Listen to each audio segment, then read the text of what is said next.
Hello friends, it's me, and today let's watch Game Theory. Let's place a date, but why? From the game tiers. Together, let's go, let's start. Thank you. Is the Let's Play dead? A format that once defined YouTube in the mid-2010s now feels like it's become a smaller and smaller piece of this digital empire. How did this happen? Why did this happen? And more importantly, is there anything that can be done to save it? Probably not. Hello internet! Welcome to Game Theory, the show that is back on the green screen, and you know what that means. It's time for another fun meta discussion about the gaming world. Hello internet, welcome to Game Theory. Hello. Hi.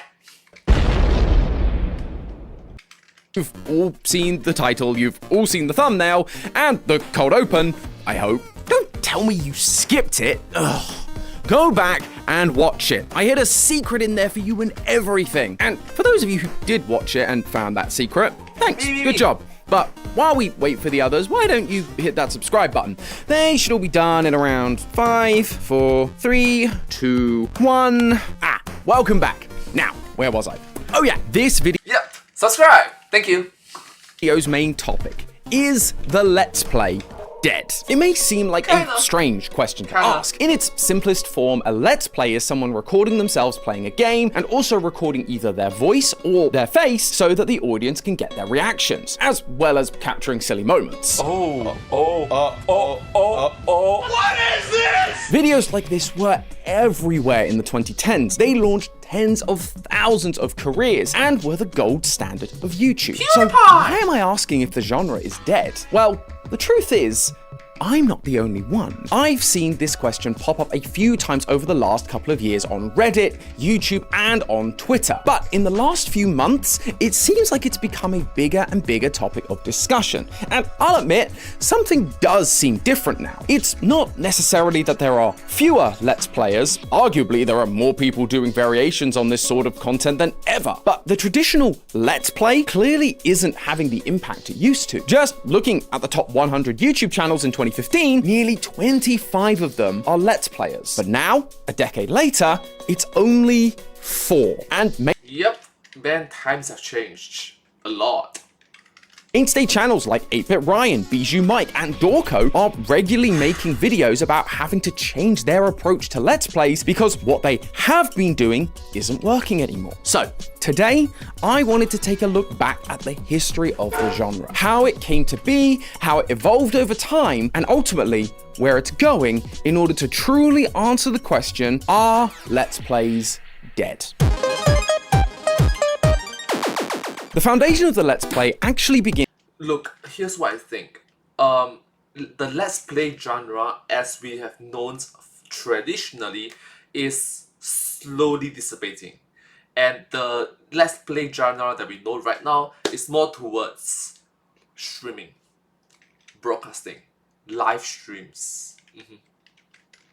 Well before Let's Plays are even a thing. Gaming, nearly at its very conception, was designed to be played with people. You could go to the arcade and either watch someone beat the high score or play with someone else. You could go round to your friend's house and play couch co-op or go for a LAN party. Even one of the earliest games, Pong, was a 2-player game. Gaming was designed as an inherently social activity. Some of my fondest memories are playing games like Crash Bash with my brother on Saturday mornings before my mum and dad woke up. But what would you do if you didn't have people physically around you and you wanted to share your experiences with other people who also enjoyed that particular game? You took to this brand new thing called the internet and the exciting new world of online forums. Or MacPad will say the Weboverse.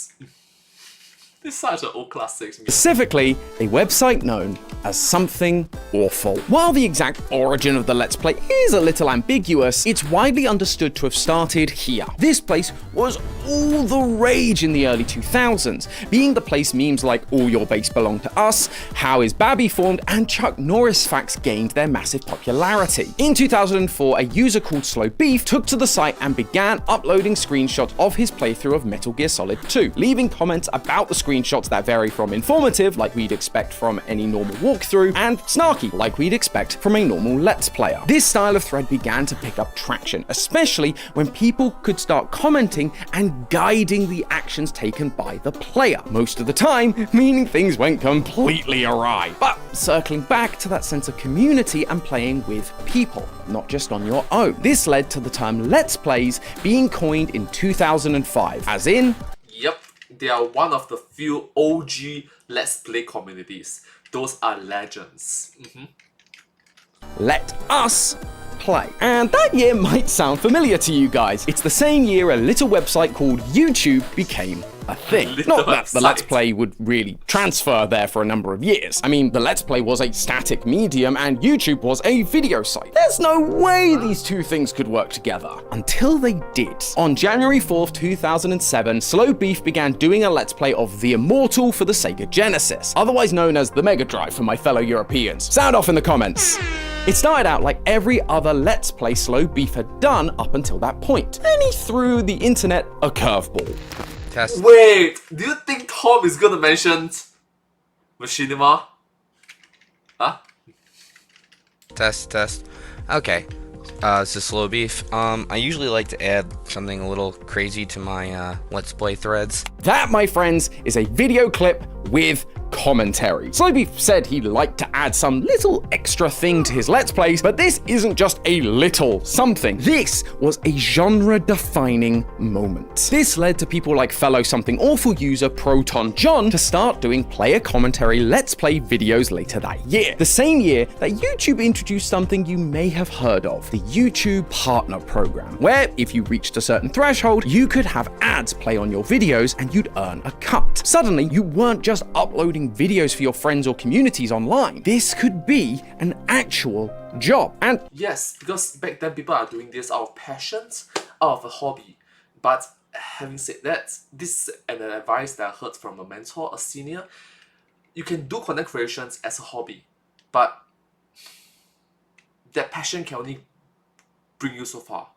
At some point in time, you need more things other than hobby to push you forward.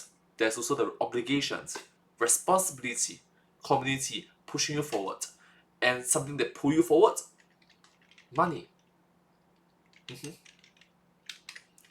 as the years went on, more and more people began to jump on this style of content, like Nintendo Capri-Sun, Chugga Conroy, Raocow, Paul Soares Jr., Ethos Lab, and of course, PewDiePie.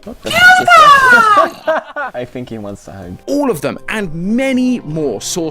Yep, PewDiePie, the king of YouTube. Okay, the previous king of YouTube. The current king is Mr. Beast lah. But back then, the king of YouTube is PewDiePie! some amount of success. Subs were going up and money was coming in. But YouTube wasn't done adding changes to the site, and they did something that turned this relatively new but growing format into an overnight sensation. In October 2012, YouTube announced that they were changing how their algorithm worked. Before this point, the algorithm would recommend videos based on the number of views it had. If it had a lot of views, clearly a lot of people liked it, and so yeah, I'm back. YouTube would spread it around more, which led to people gaming the system with clickbait thumbnails, titles, and opening seconds. Because it didn't matter if the viewer stayed for the rest of the video, the view had already been counted, and so they'd be put in front of more people and gain more clicks and online fame.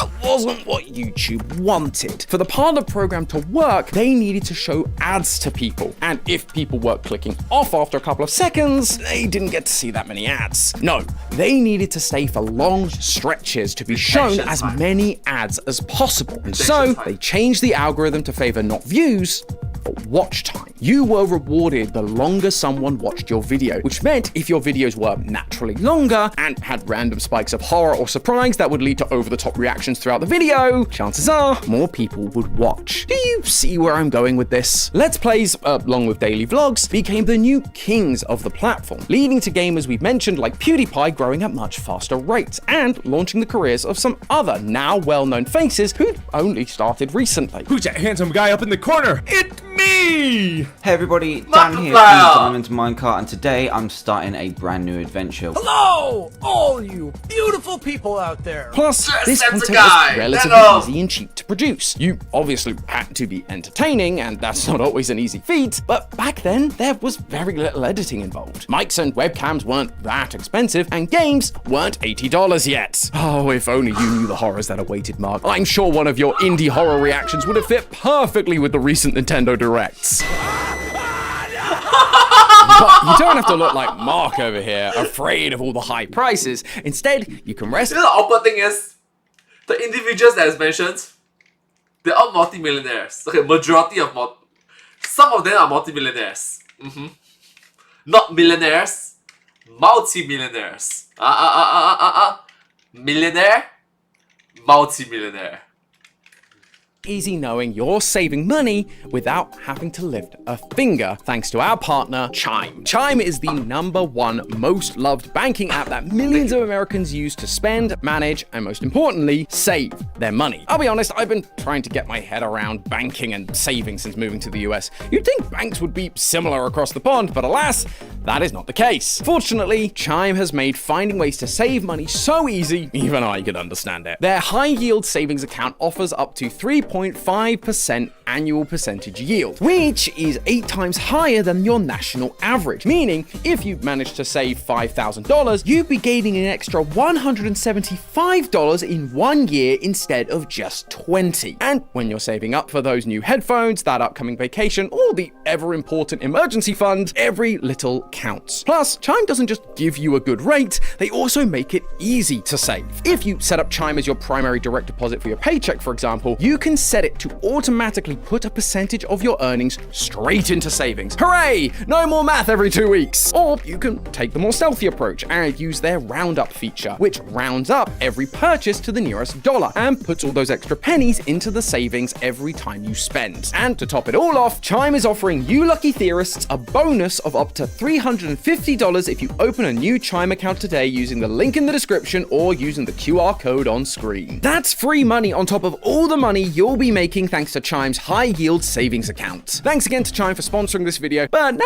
let's go back to how this change in the algorithm helped Let's Players to grow. Thanks to... Thank you so much for supporting the game theorists in this episode. Thank you. Thank you so much. Let's continue. The low cost of production, it meant you could very easily pump out daily, sometimes even twice daily videos. This time was also the rise of indie horror games, namely Amnesia, Slender Man, and Five Nights at Freddy's. Games that were hard to beat, had loads of replay value, and were full of jump scares, giving us some of the most entertaining reactions to watch from the comfort of our own beds. Hi! Oh god damn it! What happened?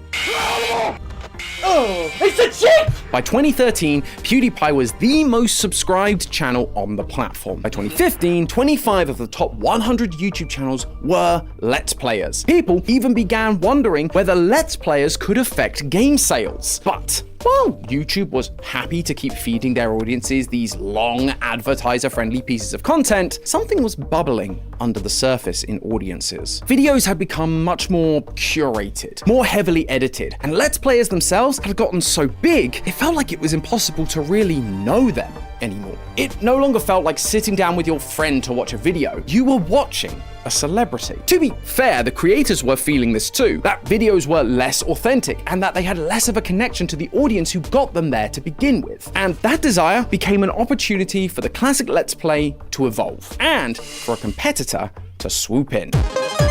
Twitch!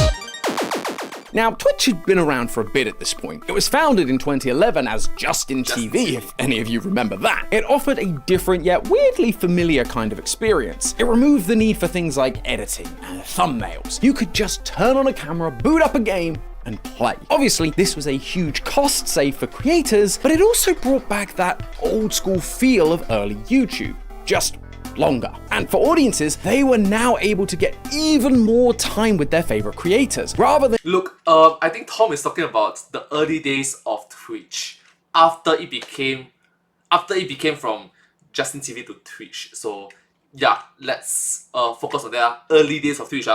Early days of Twitch before global pandemic. and just a 10 to 30 minute video a couple of times a week. Now they could sit with them for literal hours and watch them react to stuff in real time. It felt so much more authentic. And the cherry on top, there was a live chat function. Rather than just commenting on a video and hoping that maybe the creator would see it and reply or respond in a video, now you could interact with them directly. You could help them with a part of the game they were struggling with, or you could just talk to other people who like that creator. Kind of like the old school forum days, and much like the days of sitting with your friends on the couch and playing games together. The problem was, in 2014, Twitch introduced a new video management system that would remove your VODs after 14 days, 60 if you were a partner. So, what did all those streamers do? They began uploading their VODs to YouTube, flooding the market with this new kind of Let's Play. You can see from this graph here that searches for Let's Plays begin to fall around this time, and searches for live streams begin to go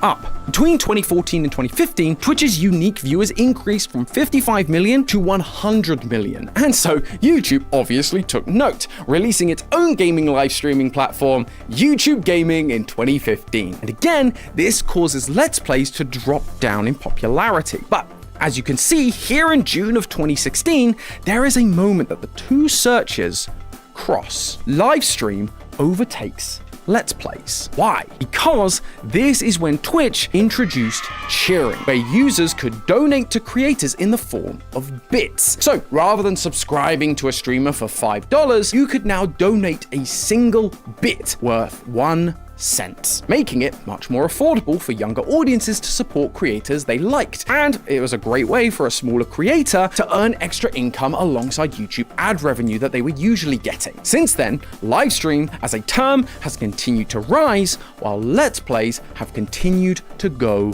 down. Interestingly enough, at the same time, searches for gameplay also went down, while reaction went up, further implying that what people were really after were creators and their reactions, like the good old days of horror Let's Plays, rather than actual gameplay. Obviously, I think it's more towards the fact that as time move on, the viewers, the spectators, the audience have more expectations, have different needs. The original needs of it is, hey, how do I play this game? How do I pass this level? How do I defeat this boss? Is there any quicker way of doing that? And it slowly evolved into, oh, let's play it together. And then it evolved into community, awesome. And then next is, I can talk to the individual that's playing this game, cool. And it slowly and steadily transitions into different evolutions, you can say that. Or maybe I'm saying it wrongly. I'm sorry. Sorry. there's a discussion we could have about correlation versus causation, but I thought it was interesting to point out. But YouTube wasn't done sabotaging their golden goose, accidentally or not. There was one more big change around the same time that would lead us to the question we're asking today. In 2015, YouTube was the top video streaming app at the time, competing with the likes of Netflix, Hulu, and ESPN. But that was just the mobile market. Where services like Netflix really shone was in TV viewership. Their high-quality shows and zero ads was a huge appeal to the more traditional media audience. YouTube wanted a piece of that pie, and so since 2015, they've been trying to do just that. They launched YouTube Red, which we now know as YouTube Premium. This gave audiences an ad-free experience, plus access to exclusive, high-quality television content made by the creators you all know and love. They introduced... Fun fact. Matt have been saying GameLab 2 for so long already. Where is that? Sir? Where is that? I know you retired, sir. With all the respect, I respect that you retired. But GameLab 2, when? YouTube TV in 2017, a streaming service offering cable channels. And if you've been at a VidCon at any point in the last 5 years, you'll know that YouTube has been pushing creators more and more into making content designed for TVs. Make sure your videos are in 4K, create series, have your videos planned months in advance, just like they do in TV land. And of course... Wait, or maybe GameLab 2 came out and I didn't catch it, I guess? Can't be, right? I watched every single video from the game theorists, film theorists, style theorists. And GT Live as well. That was it? I'm scanning through my memories. Nope, there's no Game Lab 2. There's no Game Lab 2. Yeah. Make your videos even longer. If you've been wondering why there's been a rise in crazy long video essays over the last 5 years, this is why. It's also why we saw the meteoric rise of channels like MrBeast, who were producing hyper-edited, high production value videos to the point where legitimate TV studios were giving him actual TV shows, which basically just looked like his normal videos, but bigger. This is Fun fact, do you know MrBeast, Jimmy Donaldson? This guy that's younger than me by a couple of years. He is a billionaire. Billionaire with US dollars.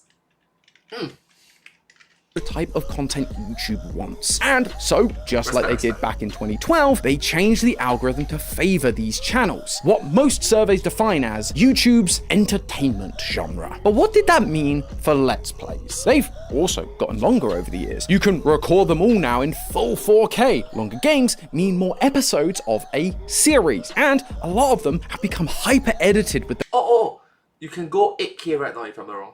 I think you can go 8K right now.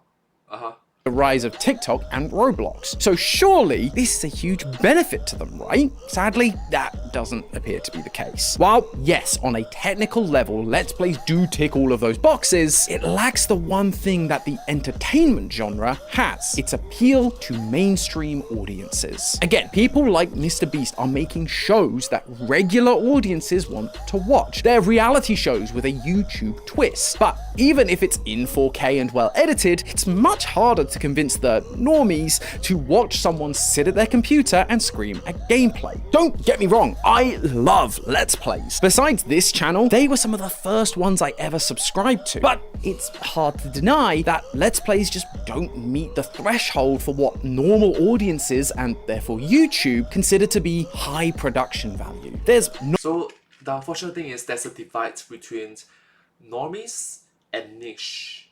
The niche and the normies. It's very difficult to branch these two together.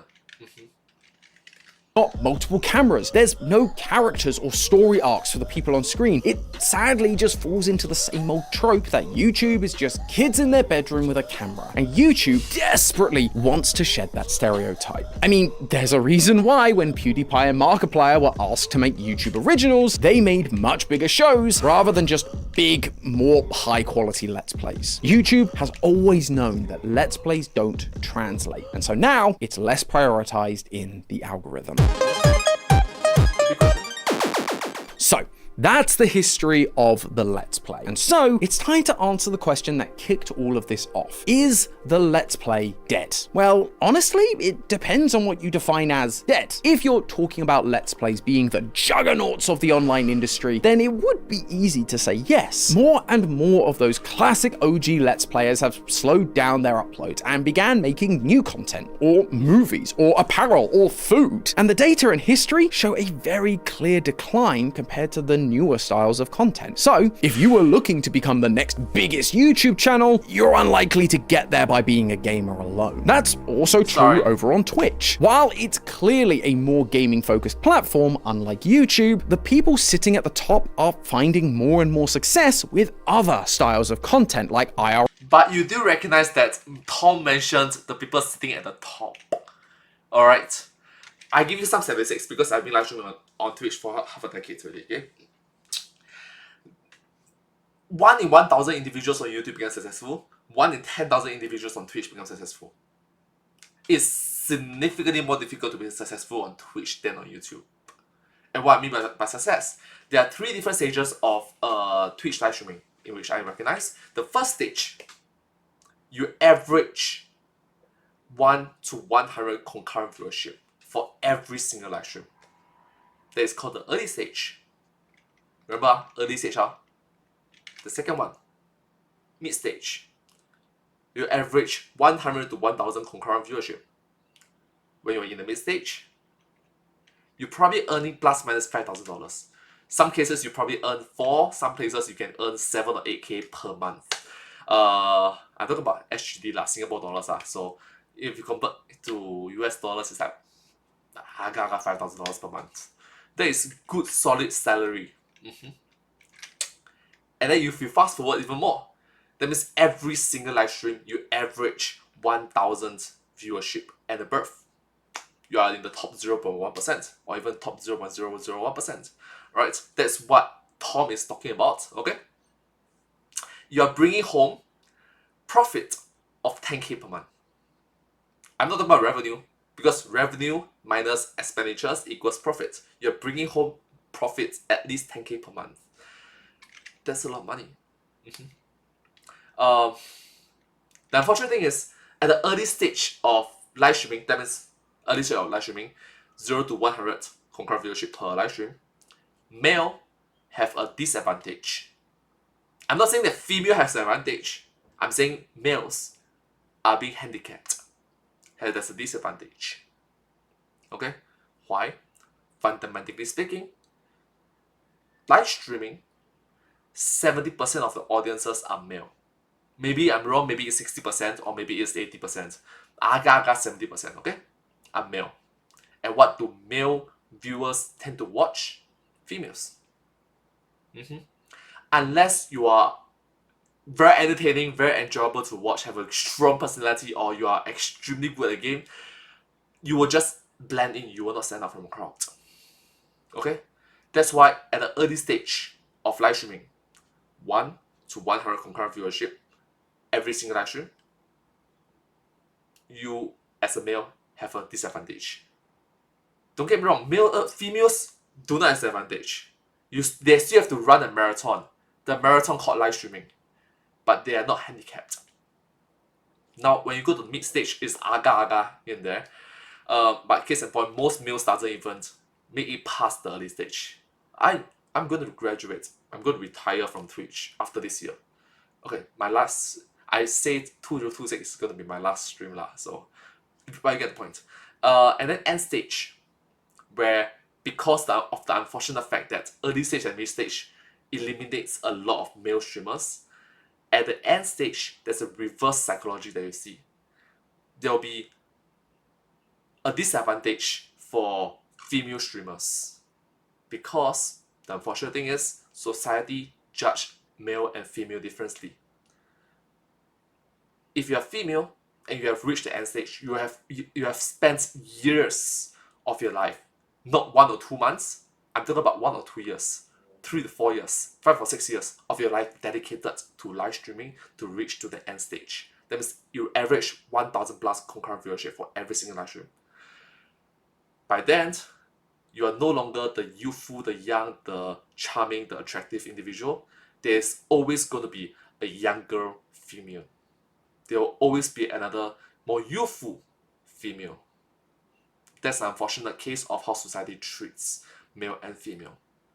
So there's a disadvantage for females at the end stage, the top streamers. You see, if I was to mention top streamers, most likely you will think of male, female streamers, and you will have this unfortunate mindset that, oh my gosh, only male streamers wins. No, female streamers wins more than males. It's just that they don't make it to the top. They don't make it to the top. There's the disadvantage switch around. So, anyways, what am I saying? Fundamentally speaking, I'm going to retire. I'm a male fitness Twitch streamer that don't play games. Okay, granted I do play games, Tic-Tac-Toe, Minesweeper, Pac-Man, you get the point. Anyways, enough of the rants, let's watch this video again. So sorry. I'm sorry. RL streams, just chatting, or big events like the streamer games. However, that doesn't mean that Let's Plays are completely dead. There are Wait, let's go back a few seconds. So, if you were looking to become the next biggest YouTube channel, you're unlikely to get there by being a gamer alone. That's also true over on Twitch. While it's clearly a more gaming-focused platform, unlike YouTube, the people sitting... It is fundamentally the bedrock, the foundational pillar of Twitch is gaming. And not just any gaming, video games like Apex, Valorant, Fortnite, this kind of mainstream game, AAA games, Black Myth Wukong, this sort of games. Oh, the latest one is Digimon and Pokemon. Yeah. Pet Power! at the top are finding more and more success with other styles of content. Dota! League of Legends! Like IRL streams, just chatting, or big events like the streamer games. However, that doesn't mean that Let's Plays are completely dead. There are Let's read through one more time. Let's listen to Tom one more time. And so, if you were looking to become the next biggest YouTube channel, you're unlikely to get there by being a gamer alone. That's also true over on Twitch. While it's clearly a more gaming-focused platform, unlike YouTube, the people sitting at the top are finding more and more success. Endgame people, end stage people that average at least 1,000 concurrent viewership every single live stream. The 0.001% of individuals. With other styles of content like IRL streams, just chatting, or big events like the streamer games. However, yes, correct. What he says is absolutely correct. Once you reach at the top of the top of the top of the top, in order to stay relevant, okay, you need more than just gaming. You need to have other things. But at the bedrock of it all, it's still gaming. At the bedrock of it all, it's still gaming. So here's my recommendations. 51% of your content, if you're a Twitch streamer, focus on gaming. And 49% of your content could be collabs, IRL, singing, just chatting, or like AMA. AMA means ask me anything, so on and so forth, or travel vlogs. But the core foundational streams that you do are gaming streams. Don't lose that. That is the safest bet that you can go. In general, regardless if you're early stage, mid stage, and end stage. that doesn't mean that Let's Plays are completely dead. There are thousands upon thousands of Let's Play channels around that are plenty successful. Heck, Proton John is still going after all these years. Obviously, success is subjective. For some, it may be about having the most subscribers or views, and as we've talked about, that's gonna be a challenge. But for Alright, how I define success is you are able to do this Let's Play thingy as a career that is able to bring home sufficient amount of revenue or profits. Bring home.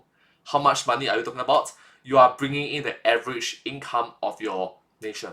If you're in UK, different from Singapore, different from USA, different from if you are in Japan, different from if you're in South Korea, different from, you get the point, okay? So you're able to bring home that amount of salary on average, plus minus there, okay? In Singapore, the average in 2025 is 4.8k or 5.1k. So if you're able to bring home $6,000 every single month from doing Let's Play games, or you're able to bring home $5,000 every single month by doing this Let's Play content, you are successful in my eyes. If you are bringing home $1,000, $1,500, $2,000 every single month from doing Let's Play, I'm sorry, man. I'm sorry. Room for improvements. Yeah, room for improvements. a lot of others, it may just be the ability to do YouTube full time. We're gonna do a lot of back of the napkin math here, so bear with me. From the it may be about having the most subscribers or views, and as we've talked about, that's gonna be a challenge. But for a lot of others, it may just be the ability to do YouTube full time. We're gonna as a proper career path.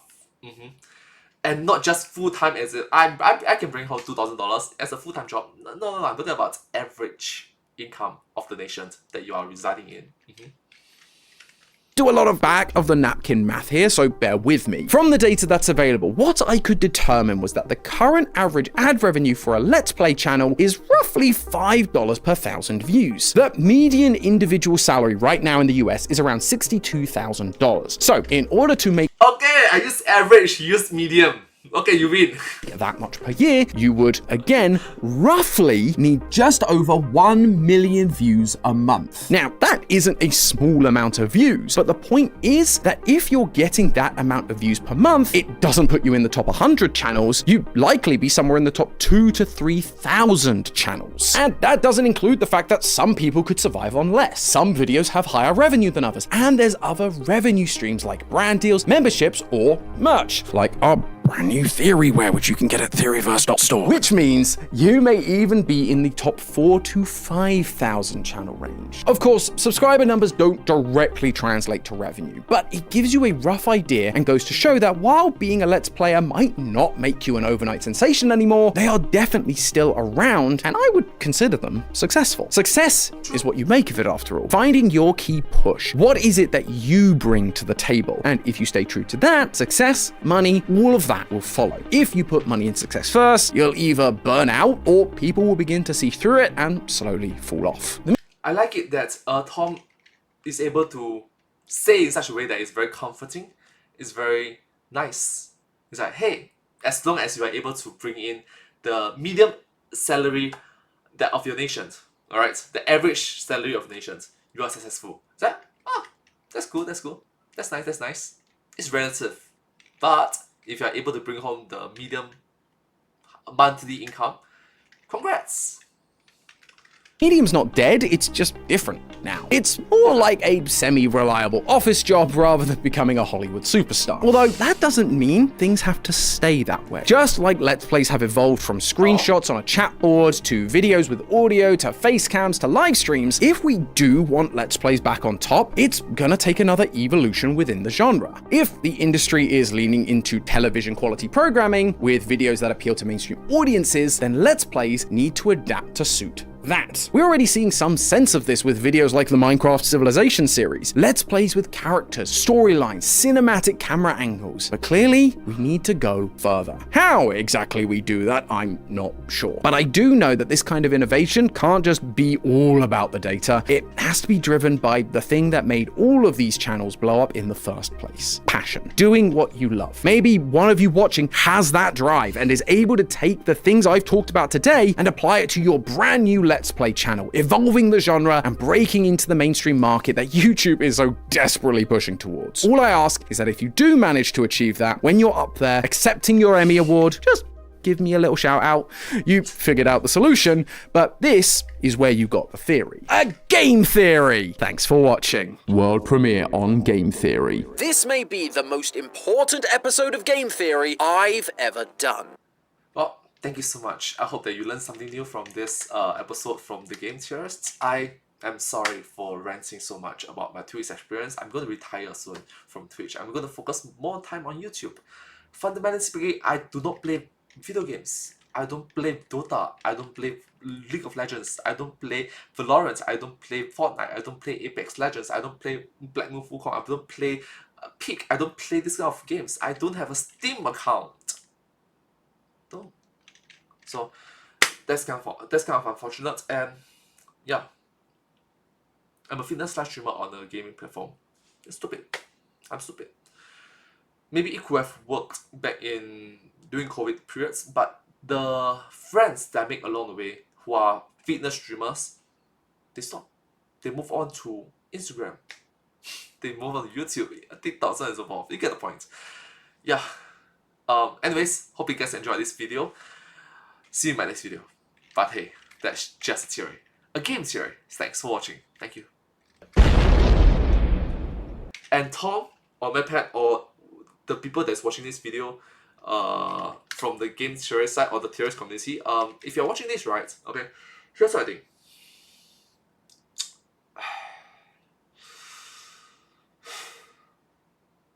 Can you do one for YouTube as well? Yes, you do focus on Twitch live streaming and YouTube streaming, but you focus more on Twitch live streaming. Can you do one for YouTube as well? That means another episode, you know, maybe next year or 2 years later. I want to see how it progress from your POV. Thank you. Okay, bye. This is a very long video. This is like 38 minutes. My goodness. Sorry.